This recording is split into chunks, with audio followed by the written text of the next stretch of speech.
रात के सन्नाटे में एक लड़का अरहान जंगल के किनारे पर अपने कुत्ते के साथ खेल रहा था। वह एक पुराना खाली स्कूल देखकर अंदर चला गया। दीवारों पर अजीब निशान बने हुए थे और हवा में एक ठंडक सी थी।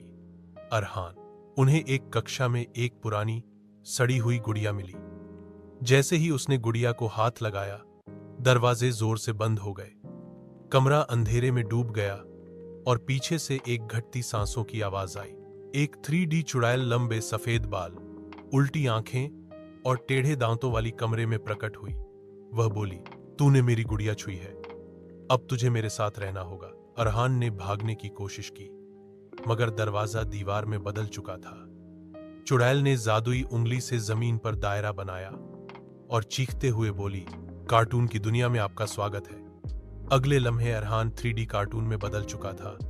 उसकी आवाज, शरीर और सब कुछ, वह अब एक एनिमेटेड दुनिया में कार यह था जहां केवल चुड़ैल के नियम चलते थे।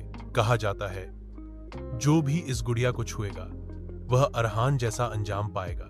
क्या कोई है जो अरहान को इस कार्टून दुनिया से बचा सकता है, या वह हमेशा चुड़ैल के साथ कैद रहेगा? ओड़े जा। अगर आपको कहानी का अगला हिस्सा देखना है तो प्लीज लाइक करें, कमेंट करें और सब्सक्राइब करना न भूलें।